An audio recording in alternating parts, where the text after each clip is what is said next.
People just have to lump you into one category or another, and if you're not completely aligned with the left, they'll just lump you in with the right.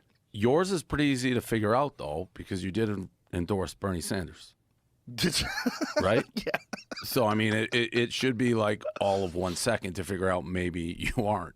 Yeah, but that doesn't mean anything to anybody. It's just, we're living in the weirdest time. People just want to categorize people in a tweet.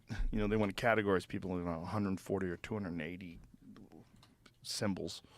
It's just, they just decide that you're this or you're that. That way they can categorize you as the enemy. Does that bother you at all? Nuance. Do you care? I mean, I wish that they didn't, but what are you going to do? You know, I mean, does it I mean, yeah, if somebody miscategorizes me or mislabels me, I guess it would bother me a little bit, but that's just on them. It's not who I am. It's I'm a big believer in social programs. I'm a big believer in welfare. I'm a big believer in taking care of poor people. I'm a big believer in social programs to clean up cities, and there's a lot of shit that we should be doing in this country to help people that are disenfranchised, because it's not fair.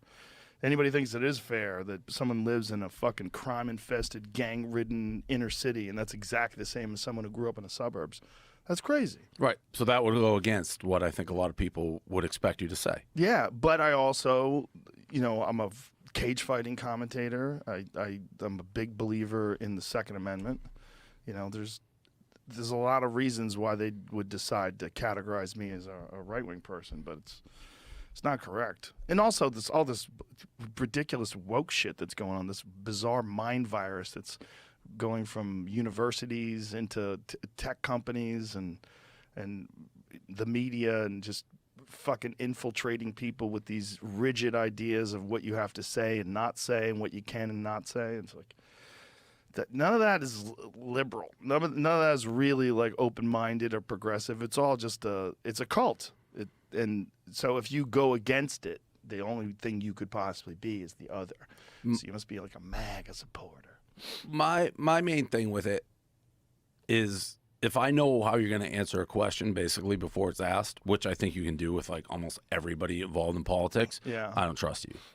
Right. And you really can. On both left and right, ask any question, you know what they're going to answer it.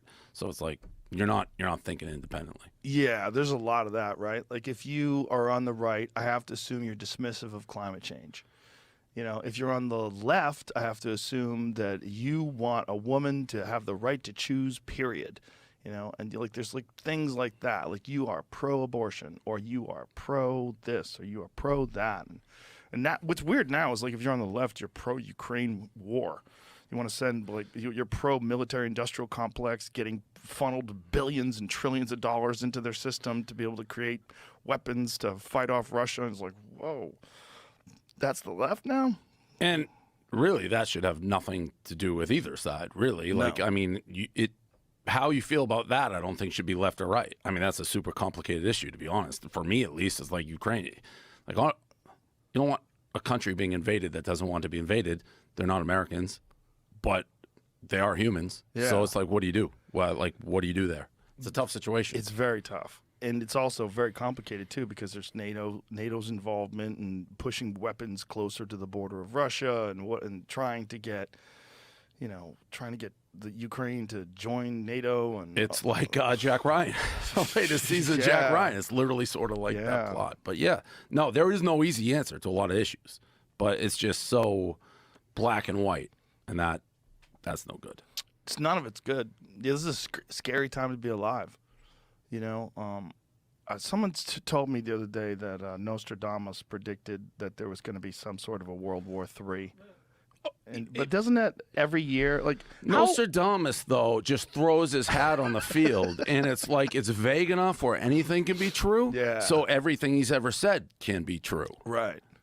Didn't he predict someone named Hister that was going to start a world war? He came real close with Hitler. That's have you seen the Titanic book? The book that was written about the Titanic before the Titanic? If you want to Google that, there is literally a book that is called I forget the name of the book, but it's the biggest cruise ship that will ever sail. It's going to hit an iceberg and it's going to sink.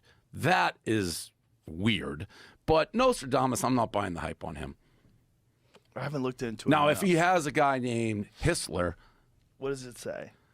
What fewer people have heard, a short novel called The Futility, The Wreck of the Titan, published in the U.S., writer Morgan Robertson, a novel that tells the story of the world's largest passenger ship, the Titan, and how it sank after hitting an iceberg. A novel published 14 years before the Titanic sank. that's pretty crazy. That's crazy. It's called The Titan. Yes, and an Wow. iceberg. Wow. But I bet they hit icebergs all the time back then. Well, see, that's the Nostradamus theory, that if you do enough, like, I mean, you can at this point say pretty confidently there'll be another gigantic war at some point. Yeah. The problem is how we're does yours stay lit? I just don't. keep puffing on it. I told you I don't. Got to get better at this. I'm not a big. You're I a told you. toxic masculinity guy. You have to do toxic masculinity things. Not a huge cigar guy. No? No, like it? I mean, I do like them, but I don't smoke them a lot. I kind of quit when I started my paper route. We had a cigar company called Honeys, something Honeys. So it used to be a paper route. I delivered it, and it was like our first advertiser. I'd smoke them when I drove the Astro van. I got so high, and I was just done with them. When was this? 2004. You had a paper route in 2004? Barstool started as a newspaper. So I used to like hand it out, and we had those little news racks outside subway stations. For 48 hours, I just jump in my Astro van and fill the news racks, drop them in bars throughout Boston. Really? Yeah, that's how it started. That's how you started? Yeah, it's a newspaper. Wow. Yeah. So your own newspaper? Yeah. Wow. I'd wake up like 4 a.m., go to the subway, hand it out to people, like walking by me, just scream at them, like, take the newspaper. Yeah. What was the motivation to do that? Like, So- how did you get the idea? I was always into gambling, and I had a normal sales job. I always knew I wanted to try my own thing. Flew out to Vegas, met with like the casinos. They're all like, you got to be a dealer. You got to start at the bottom. I was like, I don't want to do that. Talked to offshore casinos and said, how do I get involved? And they all said, at the internet at the time I did this, if you went to a gambling site, fireworks, pop-ups, look like you're getting your credit card stolen. They actually said, get us off the internet, put us in a physical newsletter, and we'll advertise. So I sold like a year of advertising before we launched, and it was a gambling rag. It was like a 4-page newspaper, but I sold the advertising, and it allowed me just to morph. So like during the course of the year, we slowly moved strictly away from gambling to more like men's interest, like girls and things like that. That's how it started. Wow. So when you were into gambling, like, why did you decide to do a newspaper? Because I knew I wanted to do something I enjoyed doing. I was doing cold calling sales. I couldn't do that my whole life. And when I called these casinos to advertise, it's what I just said. The internet was cluttered.